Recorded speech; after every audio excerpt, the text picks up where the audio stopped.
Wait, that's a knock. Hold on. We're going for a walk. Just wanted to invite you. I'm doing my Zoom call right now. My astro lecture. I love you.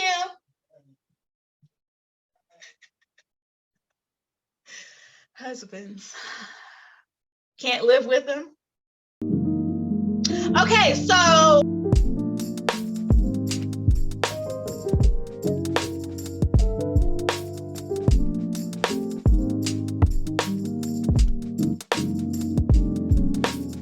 fire, we've talked about it. It looks like this. So lovely triangle that points up.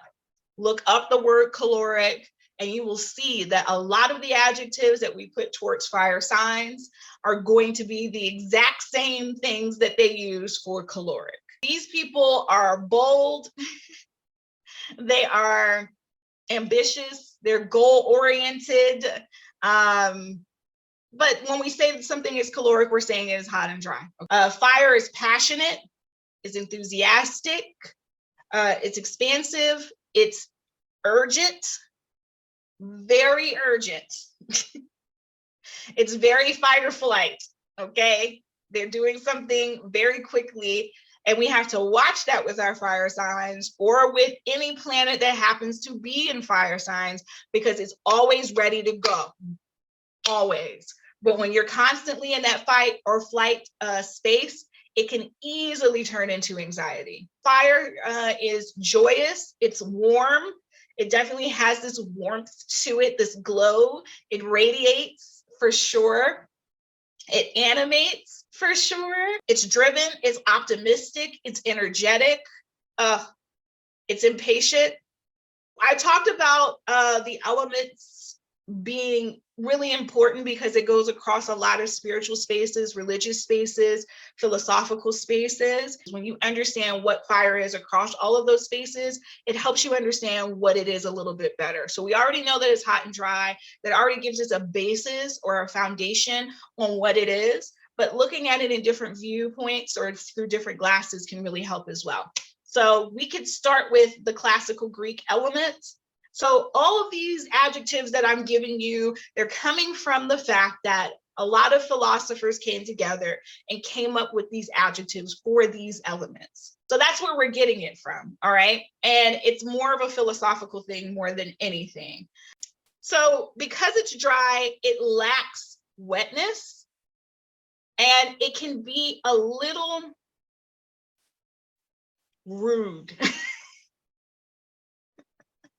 If we're thinking of our emotions being related to water and fire is dry, sometimes they can be very, very rude. And they don't mean to be, it's just they're dry. If you do have, a lot of fire, or you're a rising sign with fire energy, or it's in your moon especially, like, you can come off dry.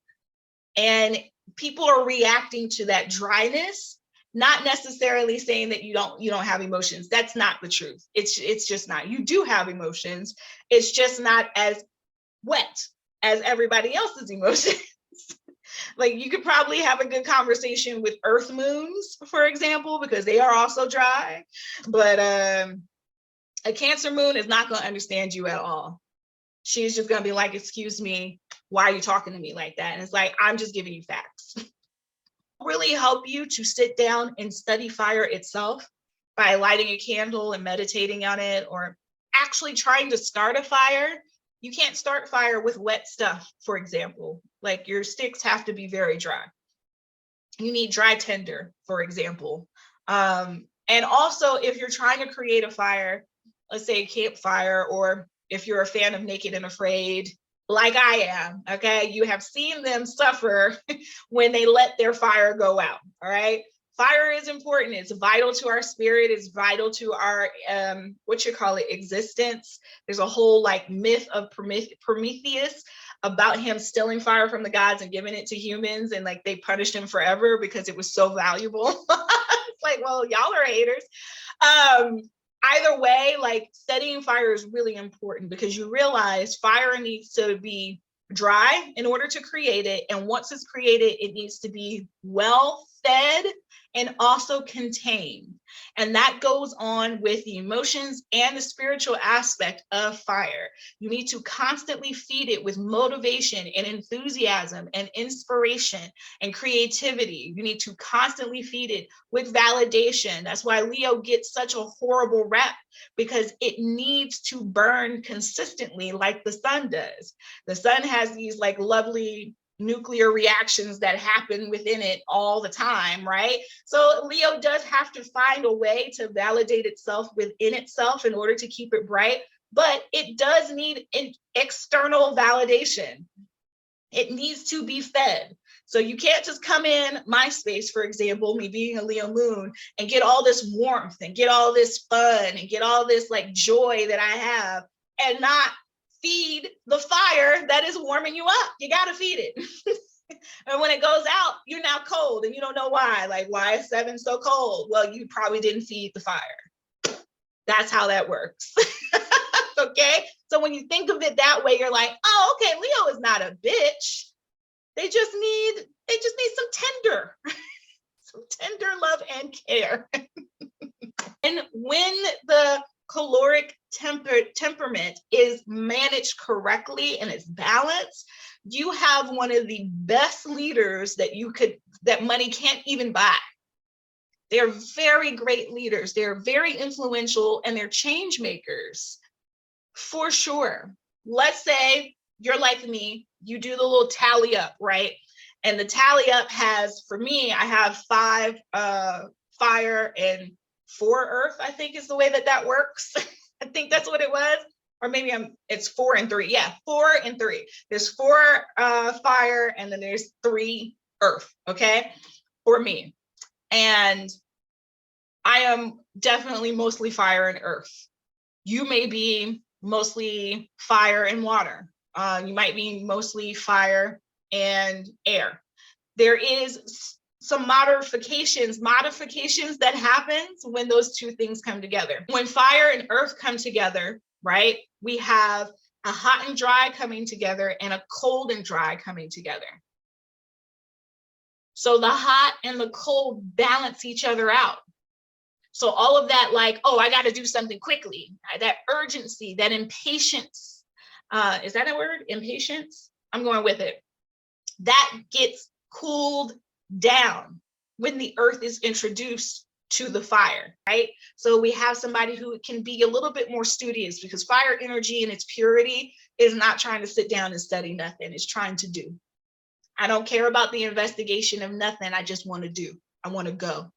I don't care. So when you bring earth into that, then it calms it down, it cools it down, and you're like, oh, I could be a little bit more patient. Look at me. However, it's extra dry. So now we have people who are extra rude, extra stubborn, more consistent. That's good, but definitely very stubborn. Okay. Now we have a hot and dry fire. And then we have water, which is cold and wet. They're coming together.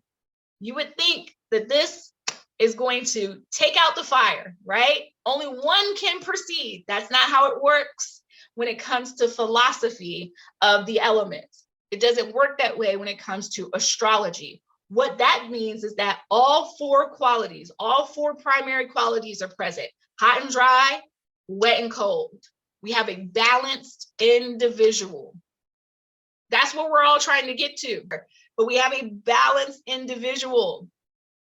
So all the horrible things that come with fire, where you just can't be patient, you gotta go all the time, you're always doing, that comes down. We calm all that down. The lack of like emotions and emotional intelligence that fire can sometimes have because of its dryness, it gets it from the water. We have a balanced individual. So it's actually good. And then the last, you have fire and air. So we have hot and dry, and we have hot and wet. So the wet and the dry, they balance each other out, which is great. So we have a fire person who's a little bit more adaptable. They know what to do in social situations because they can be a little bit more flexible. They're a little bit more empathetic because of that wetness. However, they're still restless and impatient. And they don't stop, can't stop, won't stop. Okay, they are very, very movable. All right. So that's how that works when it comes to the classical Greek elements. Any questions about that?